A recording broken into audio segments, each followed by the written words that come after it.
2 Timóteo 4:2. Eu quero que você abra a sua Bíblia, não precise projetar, eu quero que você abra a sua Bíblia. Hoje eu não vou ler muitos textos, vocês vão entender o motivo.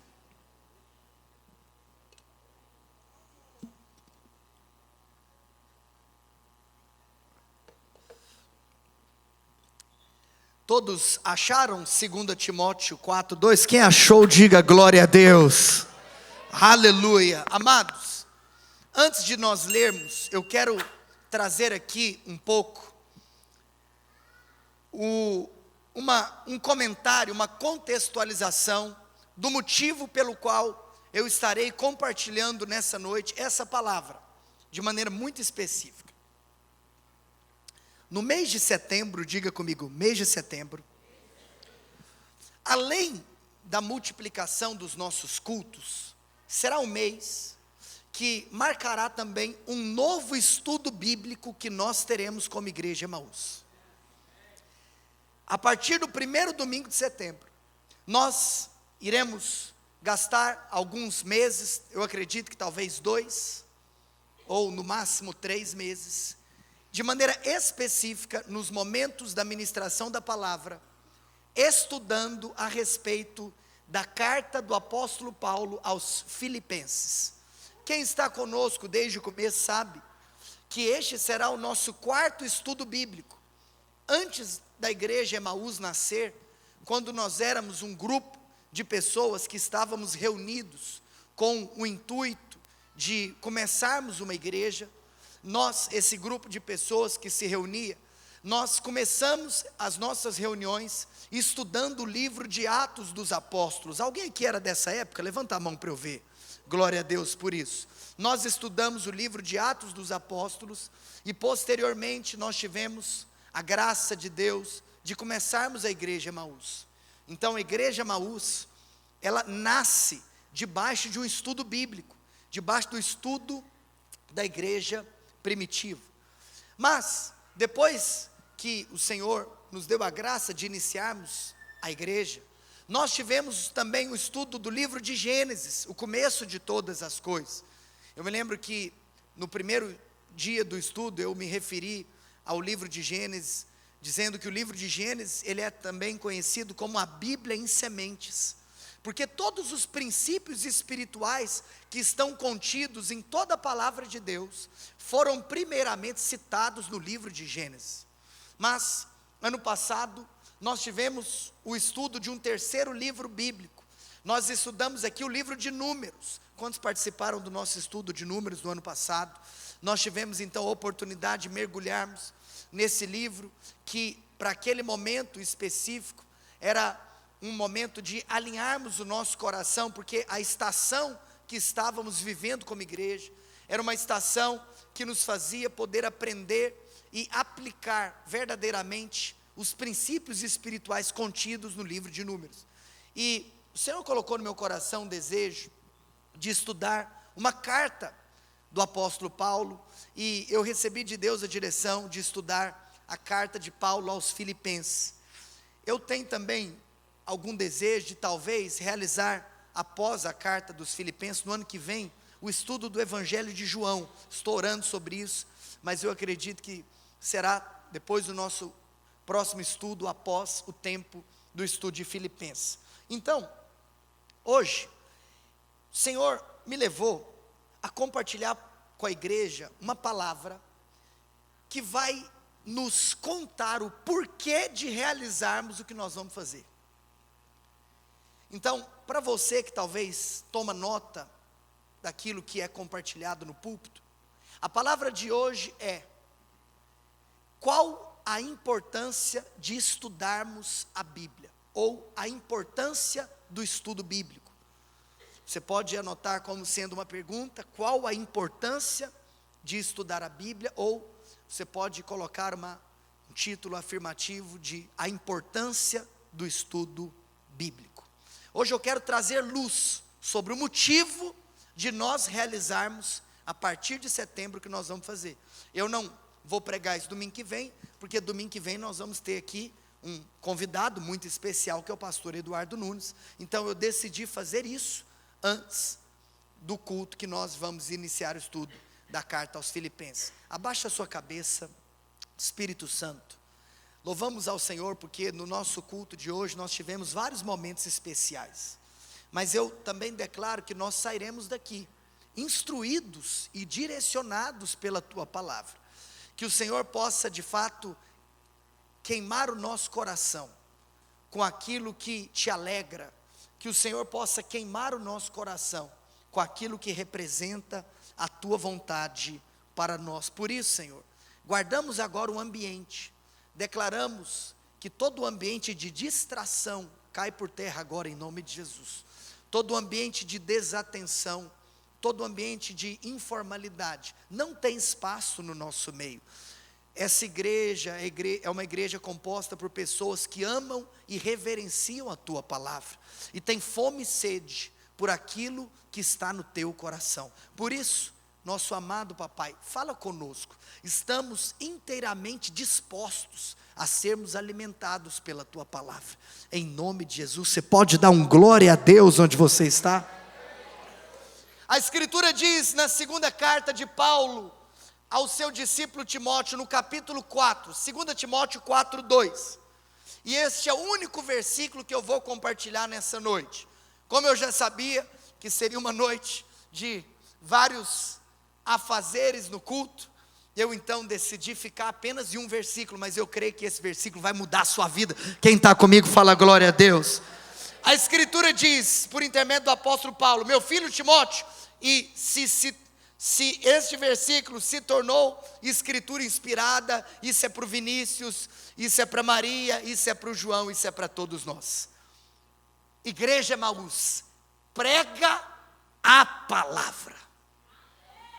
Diga assim comigo: a palavra. Prega a palavra. Insta, quer seja oportuno, quer não. Corrige, repreende, exorta com toda a longanimidade e doutrina. Hoje eu vou me aquietar um pouco mais aqui atrás do púlpito, para eu acabar não me empolgando e não delongar muito, tendo em vista o nosso horário avançado. Então eu vou tentar me conter, mas eu quero profetizar que mesmo que talvez eu não ande tanto como eu ando nos outros dias, isso não vai mudar a intensidade daquilo que você vai ouvir, porque o que você vai ouvir são as palavras do próprio Deus. Paulo fala: Timóteo, prega a palavra. Você sabe por que nós vamos fazer estudo bíblico aqui? Porque nós estamos seguindo a recomendação apostólica, de que nós não somos chamados para pregar sobre a palavra, nós somos chamados para pregar a palavra. Você sabe que eu acredito que estudos bíblicos como esse são importantes, porque nos leva a realizar isso que eu acabei de falar. Nós não somos chamados para pregarmos sobre a palavra, nós somos chamados para pregarmos a palavra. A palavra é o conteúdo da pregação. A palavra é a autoridade do pregador. A ordem de Deus é pregue a palavra. Sabe o que isso significa? Que eu, o pregador dessa noite, ou o pregador de domingo que vem, ou qualquer irmão que subir aqui para nos instruir com a palavra, nós pregadores não criamos a mensagem. O pregador não cria a mensagem. O pregador prepara um esboço, o pregador prepara um sermão, mas a mensagem é de Deus, o conteúdo é de Deus. Sabe por quê? Porque a mensagem emana do próprio texto bíblico. É por isso que nós vamos estudar a Bíblia. É por isso que nós vamos abrir em Filipenses capítulo 1, versículo 1, e terminaremos quando Paulo terminar a sua carta.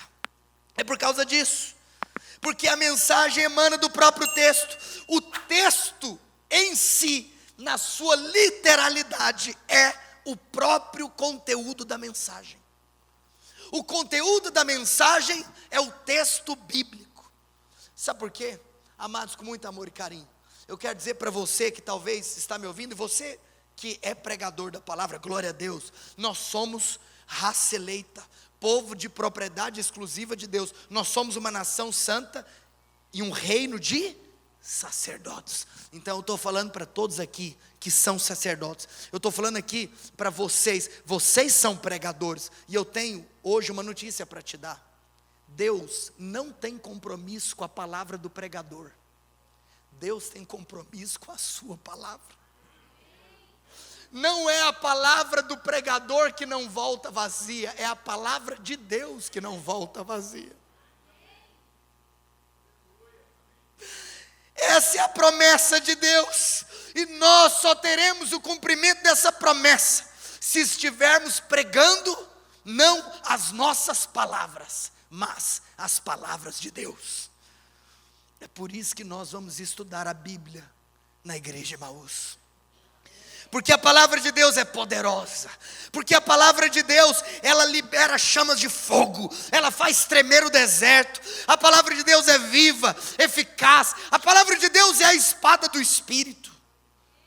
Oh, irmãos, a palavra de Deus é o conteúdo da mensagem, por isso, estudos bíblicos são tão importantes, pois é o compromisso que fazemos de pregar a palavra, e não apenas sobre a palavra. A pregação é o instrumento que Deus escolheu, estabeleceu para trazer os seus eleitos à salvação. Deus nos chama pela palavra, por isso que está escrito que a fé vem pelo ouvir, ouvir a pregação da palavra. A pregação fiel das Escrituras é o principal elemento que leva uma igreja a um crescimento saudável. Vou repetir. A pregação fiel das Escrituras é o principal elemento que leva uma igreja ao crescimento saudável. Você sabe que eu quero tocar num ponto aqui. Eu quero ser vulnerável e tocar num ponto aqui. Que concerne ao crescimento da igreja. Vamos ser francos, vamos ser honestos. E essa é a vontade de Deus. Todo pastor honesto, sincero, todo líder, todo crente fiel, todos nós, no que concerne ao crescimento da igreja, nós desejamos o crescimento da igreja. Eu quero que essa igreja cresça. Alguém mais aqui quer ver o crescimento dessa igreja? Alguém mais aqui quer ver o crescimento da igreja protestante na cidade de Goiânia? Eu quero ver o crescimento da igreja. Não é da vontade de Deus que você se acostume com esterilidade. Não é. Por isso, amados, a pergunta certa que nós devemos fazer não é o que nós temos que fazer para fazer com que a igreja cresça. A pergunta certa que nós devemos fazer é o seguinte: o que está acontecendo que está impedindo a igreja de crescer? Essa é a pergunta certa. Porque quando a igreja prega com fidelidade, no poder do Espírito Santo, inevitavelmente a igreja cresce.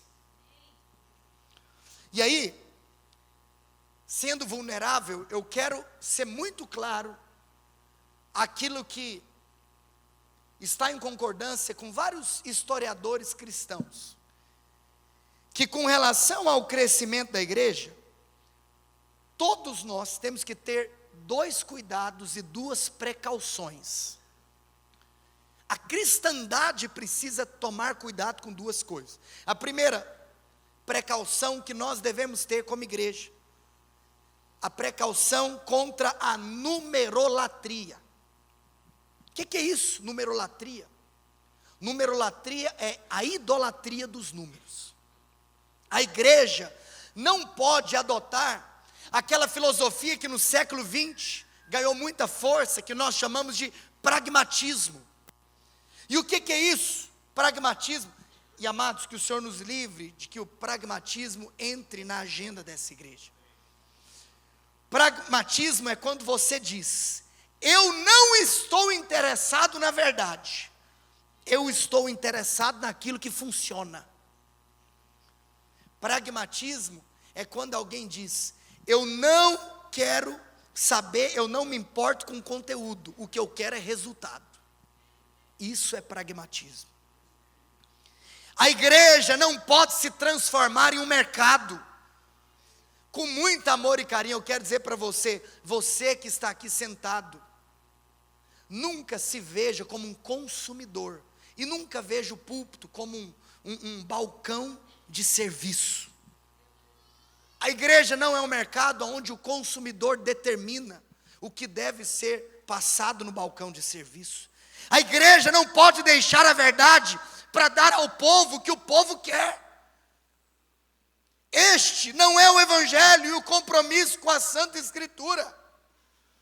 Este não é o papel do pregador, é por isso que nós não vamos falar do que você quer ouvir, nós vamos falar da Bíblia.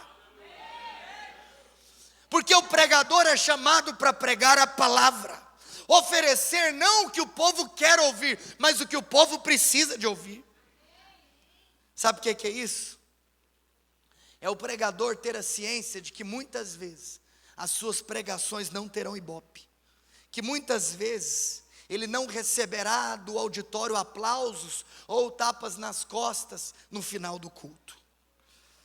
Mas nada disso faz com que ele tenha a firme convicção e postura e disposição de pregar a verdade da palavra, ainda que isso possa impactar e confrontar o coração de cada ouvinte. O nosso papel é pregar com fidelidade o que Deus diz e não o que nós queremos dizer. O papel do pregador é pregar o que Deus diz e não o que nós gostaríamos de falar. Homens de Deus não são homens de opinião, homens de Deus são os homens da palavra. Nós não podemos, amados, cair na numerolatria, entrar no caminho de buscarmos crescimento a qualquer custo, de atrair as pessoas com uma mensagem que seja mais palatável, com uma mensagem que seja mais agradável aos ouvidos, mas sonegando das pessoas o trigo da verdade, que são as Escrituras Sagradas. Mas você sabe que interessante? É que se o pragmatismo muitas vezes entra em alguns ambientes, e se talvez existem em alguns ambientes a numerolatria, algo que também é muito presente em toda a história da igreja, é aquilo que nós chamamos de numerofobia. Interessante porque se a numerolatria está de um lado, a numerofobia está do outro lado. Se a numerolatria é a idolatria dos números, a numerofobia é o medo dos números. É um segundo risco que qualquer igreja pode cair no concernente ao tema crescimento da igreja. Algumas pessoas dizem que Deus não se importa com quantidade, mas apenas com qualidade. Alguns dizem, olha, a nossa igreja não cresce, mas ela é fiel. Agora, a grande questão é meditarmos, será que existe fidelidade estéril? Existe fidelidade estéril? Nós não podemos cair em um triste caminho de tentar justificar, até mesmo com teologia, sabe o que? A omissão, o fracasso, a falta de poder espiritual, ou a falta de compromisso com a verdade. Porque quando nós olhamos para a igreja primitiva, nós vemos um povo que estava completamente compromissado com a qualidade da vida dos irmãos, com a qualidade da obra de Deus. E qual foi a resposta de Deus? A resposta de Deus foi que dia a dia iam sendo acrescentados aqueles que estavam sendo salvos. A resposta de Deus foi explosão. A resposta de Deus foi crescimento numérico. No concernente ao crescimento da igreja, nós não podemos ter no nosso coração numerolatria, mas também não podemos ter numerofobia. E a grande verdade, fazendo citação aqui da igreja primitiva, é que nós vemos de maneira muito clara que a igreja primitiva, ela foi atacada de algumas maneiras. Essa semana eu estava pensando nisso.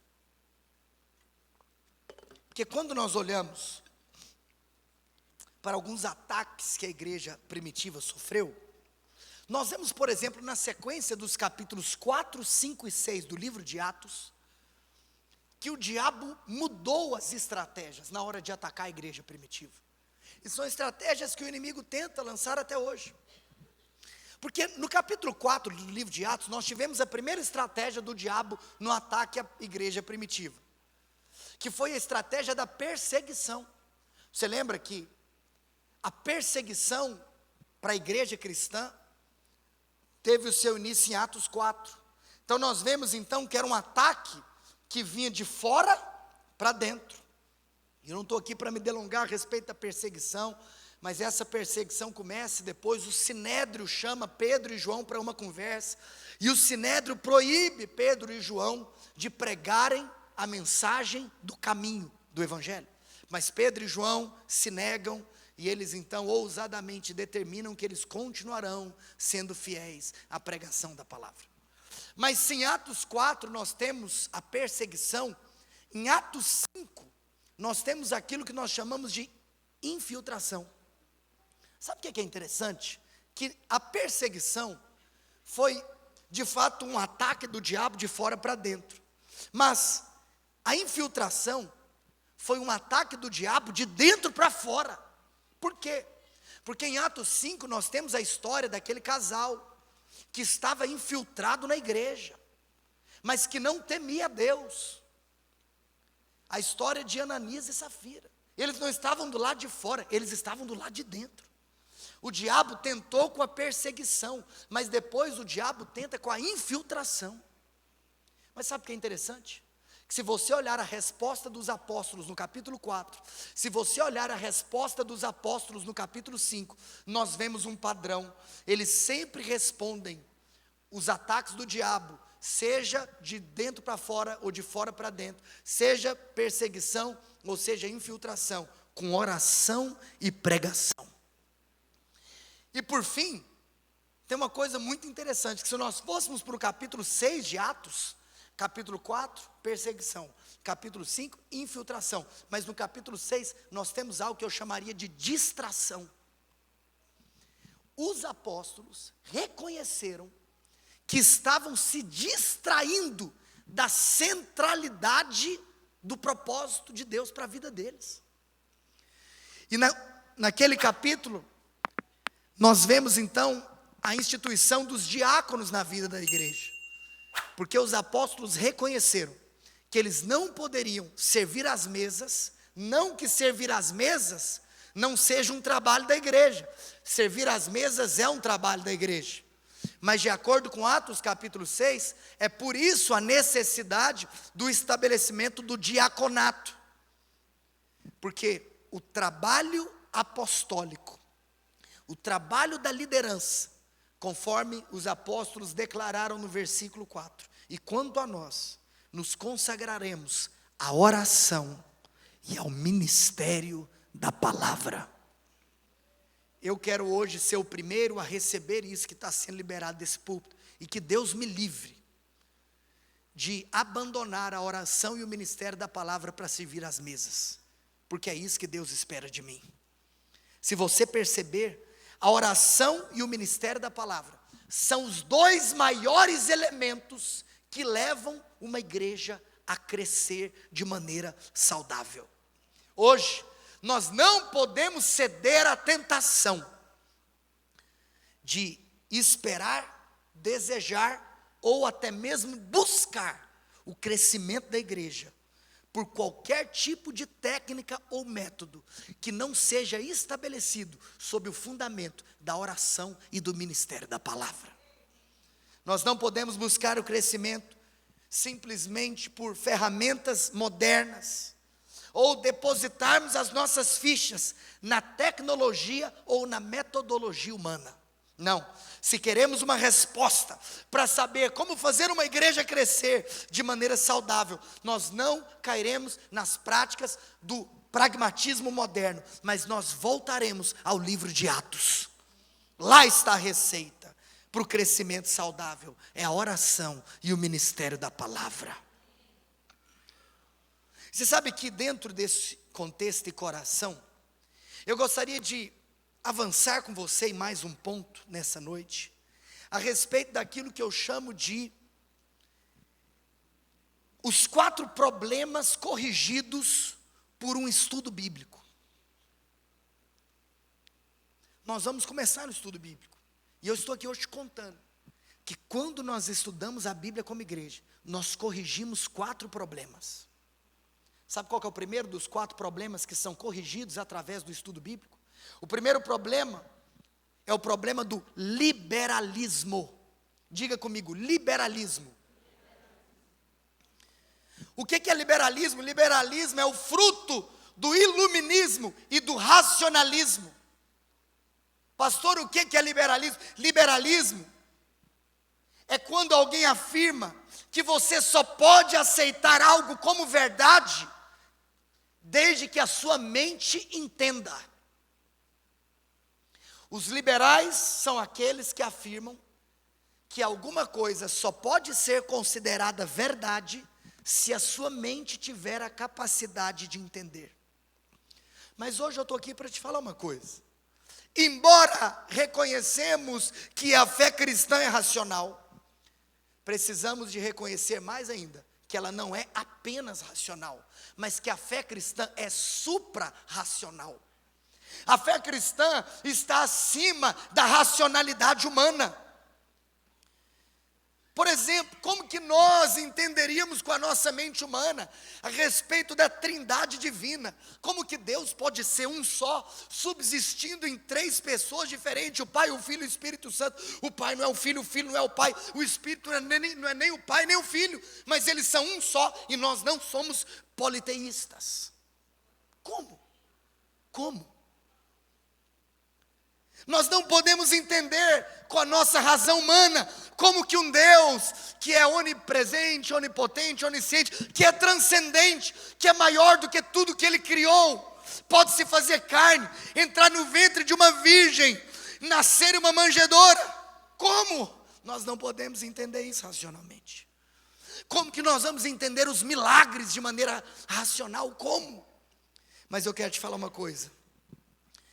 Quando a nossa mente não consegue ir além, nasce a nossa fé.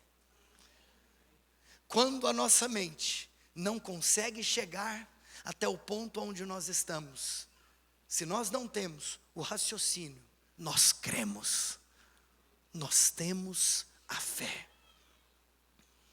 Então, amados, para finalizar o primeiro tópico, eu quero abrir meu coração. Nós não podemos aceitar o racionalismo. Não podemos aceitar o liberalismo teológico. Porque onde o liberalismo entrou, as igrejas morreram. A Europa hoje é conhecido como um continente pós-cristão. Aonde o liberalismo chega, ele mata. Ele é um veneno mortífero, ele é um câncer para as igrejas. Você nunca viu um liberalista plantando igrejas. Você nunca viu um liberalista experimentando de um reavivamento no seu coração. Você nunca viu um liberalista experimentando o crescimento da igreja. Mas eu quero te contar uma coisa. Você sabe o que vai guardar a igreja do liberalismo teológico? É o estudo bíblico. Que em um estudo de Gênesis, nós iremos afirmar que, de maneira contrária àquilo que alguns liberalistas afirmam, porque eles dizem que Gênesis 1 e 2 é mentira, ou que Gênesis capítulo 3 não é literal. Hoje existe uma corrente de pessoas que dizem acreditar no Deus que nós acreditamos, que dizem acreditar na Bíblia que nós acreditamos, mas não aceitam a literalidade de Gênesis 1, 2 e 3. Pois eu quero te falar uma coisa, isso é mentira. E assim como nós estudamos Gênesis, nós estudaremos tudo aquilo que está escrito e receberemos como verdade absoluta. Tem gente que na nossa geração está querendo fazer um combinado entre cristianismo e darwinismo. Eu quero te falar uma coisa, isso está errado. É impossível negar a literalidade ou a historicidade de Gênesis 1 a 3, sem negar toda a Escritura. A criação não está citada apenas em Gênesis 1, 2 e 3, está citada em toda a Bíblia. Negar isso é uma tentativa de destruir toda a verdade da palavra de Deus. Sabe por quê? Porque um liberalista, ele não tem compromisso com a veracidade, ele não tem compromisso com a infalibilidade, e ele não tem compromisso com a inerrância da Bíblia Sagrada. Mas em segundo lugar,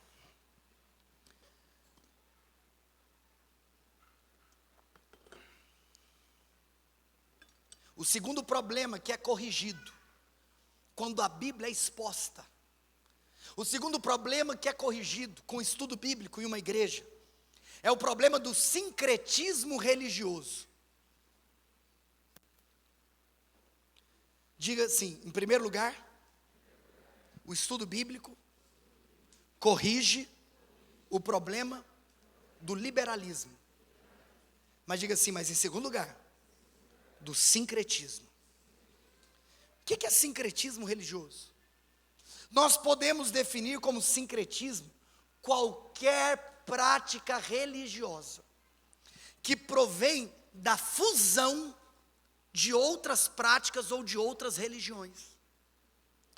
O sincretismo, ele tem várias expressões no Brasil, por uma simples questão histórica de colonização e de formação do povo brasileiro. A herança indígena, o catolicismo português, o espiritismo kardecista, até mesmo os cultos afro-brasileiros.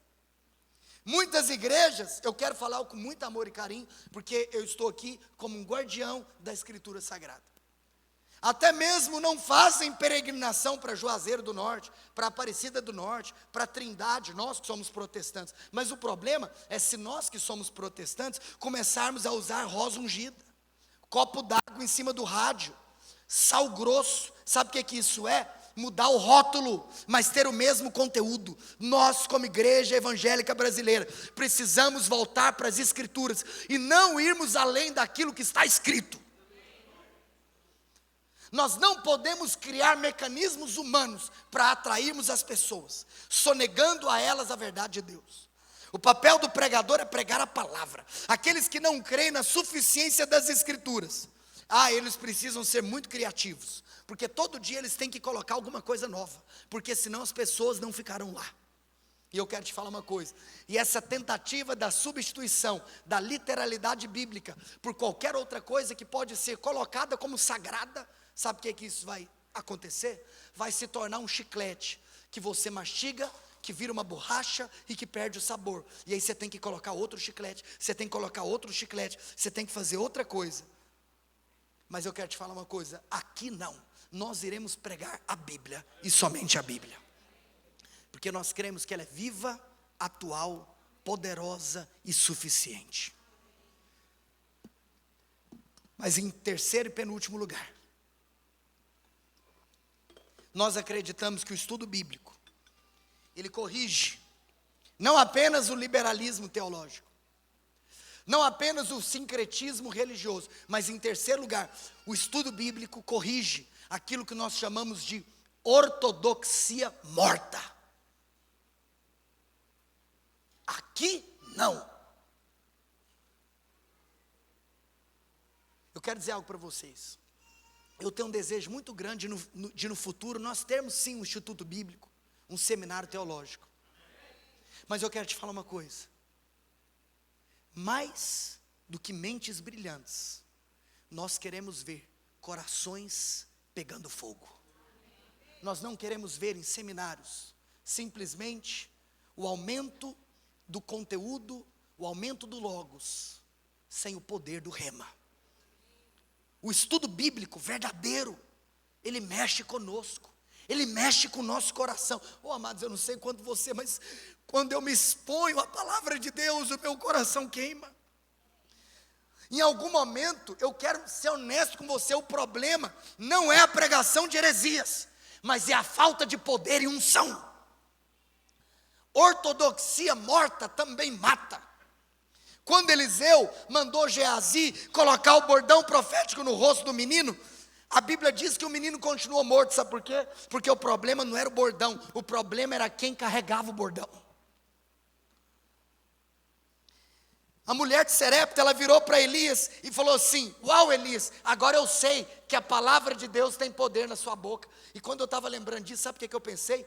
Que Deus me livre da palavra de Deus não ter poder na minha boca. Sabe por quê? Porque uma coisa é eu falar a palavra de Deus, e outra coisa é, por instrumento de Deus, eu me tornar boca de Deus.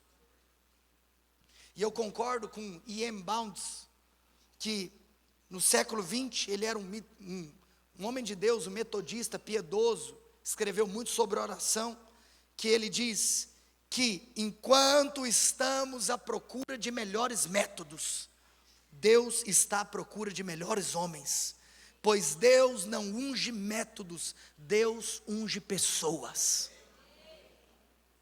Homens mortos tiram de si pregações, sermões mortos, e sermões mortos matam.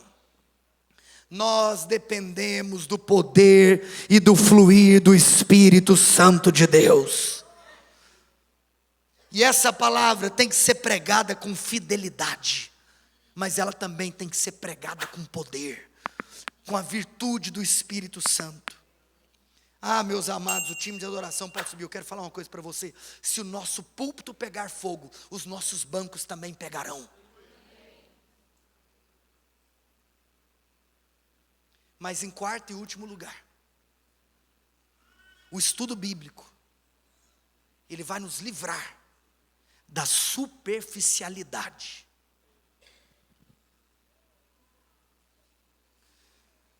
Porque quando pregamos qualquer coisa e não temos uma disciplina de estudarmos a Bíblia, podemos passar a vida inteira servindo para as pessoas sopa rala. E ovelha faminta é ovelha suscetível a lobos. As heresias entram quando o povo não se alimenta daquilo que é sólido.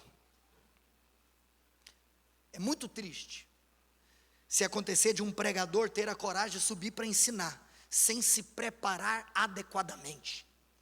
Por isso, o apóstolo Paulo falou, a Timóteo também, inclusive, que aqueles que ensinam são dignos de dobrados honorários. Sabe por quê? Porque eles se afadigam na palavra. Porque estudar a palavra, ensinar a palavra é trabalho árduo. É engraçado como tem gente que pensa que quando um pastor está estudando, ele não está trabalhando. Porque talvez a ideia popular que se tem é que pastor bom é aquele que toma 10 cafezinhos todo dia na casa de muita gente e no domingo prega qualquer coisa. Mas eu quero te falar com muito amor e carinho: se for necessário eu parar de tomar cafezinho, eu pararei. Porque o meu compromisso é ensinar para um povo a Bíblia Sagrada.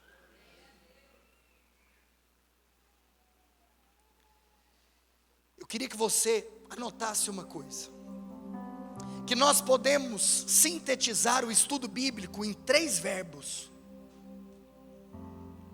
Existem 3 verbos que são a síntese de uma postura ao estudarmos a Bíblia. O primeiro verbo, anota aí, ler. O segundo verbo, anota aí, explicar. E o terceiro, aplicar. Ler, explicar e aplicar. Em primeiro lugar, no estudo bíblico, nós temos que ler o texto. Amados, olha aqui para mim, no estudo bíblico, nós temos que ter atenção ao texto. Nós não podemos atropelar o texto, nós precisamos de ter cuidado, atenção ao ler o texto. Mas em segundo lugar, nós não apenas lemos o texto, nós explicamos o texto. A minha responsabilidade nessa casa é de explicar os textos, porque sabe qual é talvez uma das definições de pregação? De acordo com Calvino, pregação é a explicação das Escrituras.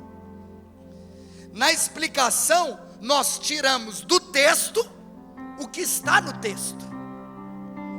Na explicação, muitas vezes, nós vamos perceber que nós não vamos talvez encontrar as pepitas de ouro do texto, talvez ali na superfície, mas em alguns momentos, para termos um encontro com as pepitas de ouro, nós vamos precisar de cavar um pouco mais fundo.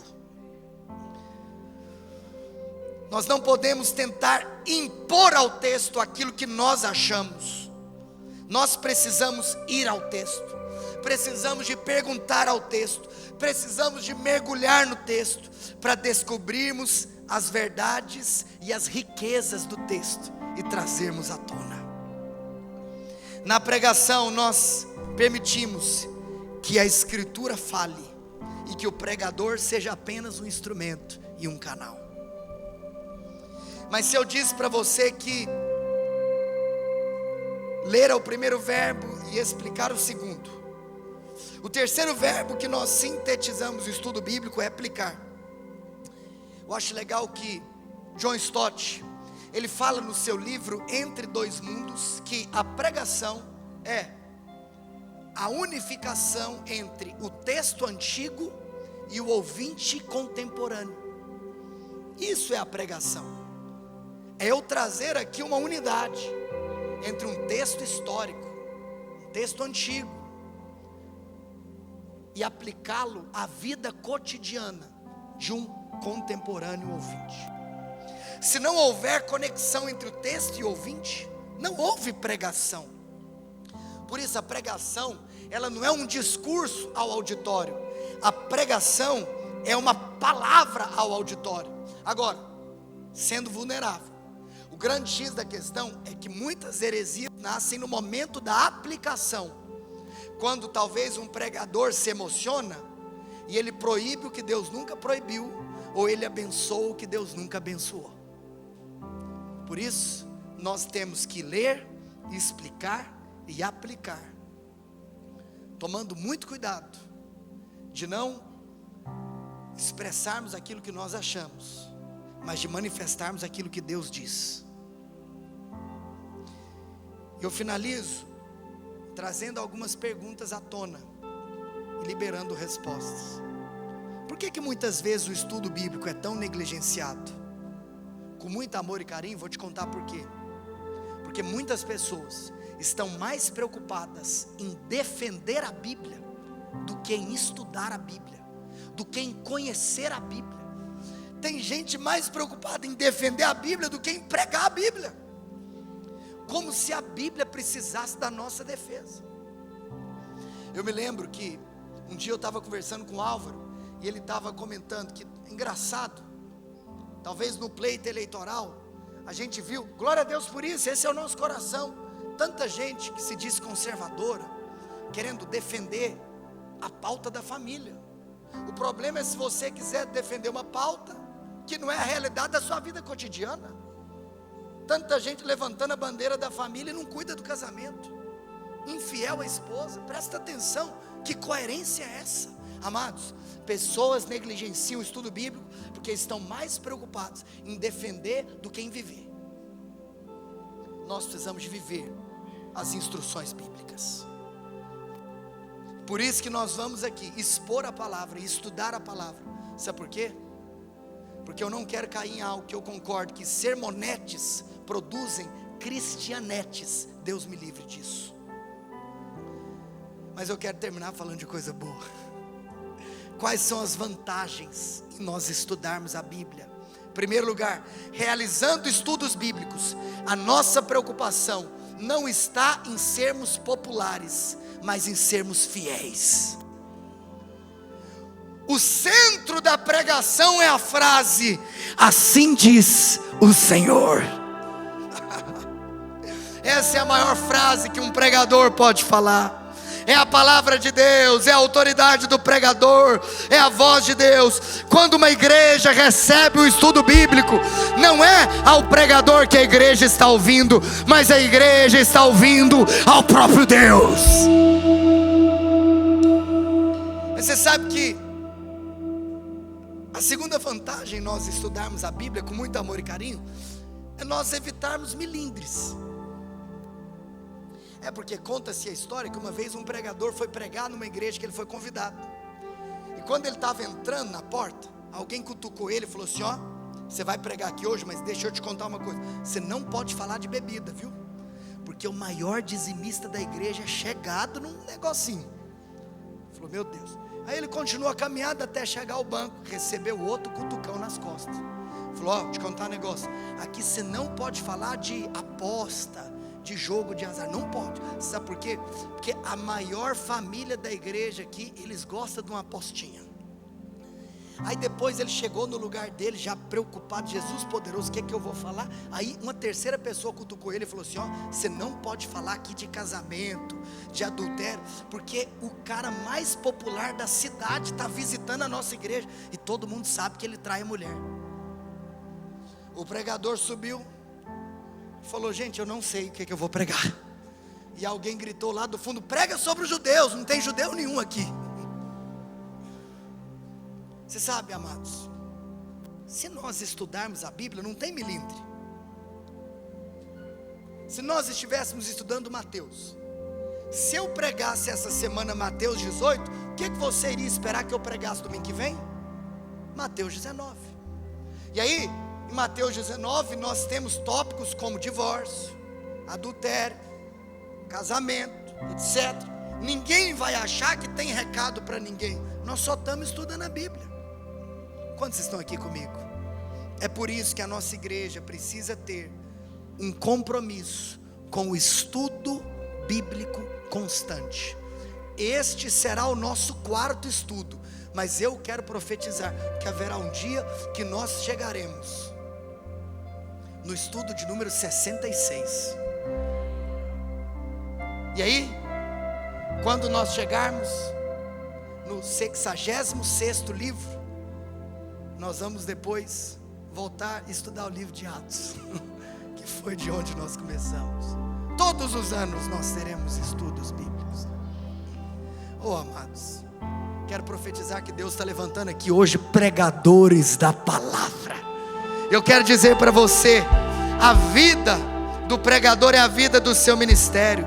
Amados, os nossos futuros seminários em nome de Jesus, não podem cuidar mais da cultura da cabeça do que da cultura do coração. Não há nada mais perigoso do que acostumar-se com aquilo que é sagrado. Você sabe, vou terminar contando aqui uma história. Certa vez, um pregador em Londres, ele se encontrou com um dos atores ingleses mais famosos da sua época. Ele virou para aquele ator e falou assim: cara, eu tenho uma pergunta para te fazer. Todas as vezes que você vai encenar, todas as vezes que você vai pregar, digamos assim, uma multidão vem te assistir, uma multidão vem te ouvir, mas eu prego a verdade e não vem ninguém. Você ensina e prega uma fábula, eu prego a verdade. Que loucura que é essa? Por que multidões te seguem e ninguém vem me ouvir? Aquele ator virou para o pregador e falou assim: eu vou te contar, a resposta é muito simples. Eu prego uma fábula como se fosse a verdade, mas você prega a verdade como se fosse uma fábula. Eu quero, amados, com muito amor e carinho hoje, inspirar o seu coração, para que de fato nós possamos ouvir na cidade de Goiânia testemunhos como aquele que foi dito no século XVIII, quando uma pessoa na rua viu David Hume correndo. Para quem não conhece, David Hume era o patrono dos agnósticos, e ele foi visto correndo na rua de Londres também, e ele foi então parado, e uma pessoa questionou: David Hume, para onde você está indo? Sabe o que ele respondeu? Eu estou indo lá ver George Whitefield pregar. Mas aquele camarada que conhecia David Hume perguntou: mas você está indo ver George Whitefield pregar? Mas você não acredita no que ele prega, por que você está indo?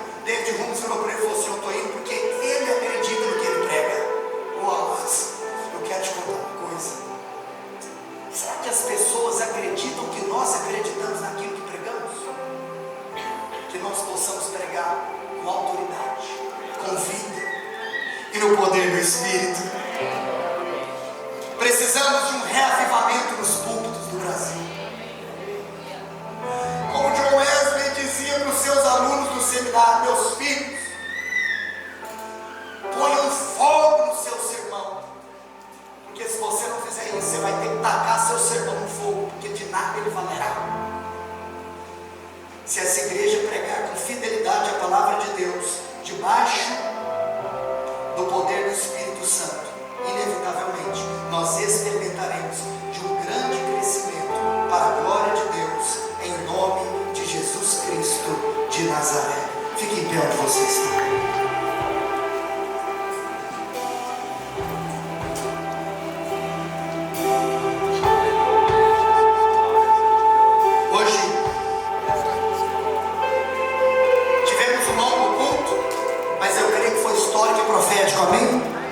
Eu profetizo que cada criança que foi consagrada crescerá cheia do Espírito Santo de Deus. Eu profetizo que o Ministério Kids da Igreja Emaús experimentará de uma grande visitação da glória de Deus, domingo após domingo. Eu abençoo. Domingo que vem eu espero você. Nós vamos ter a multiplicação dos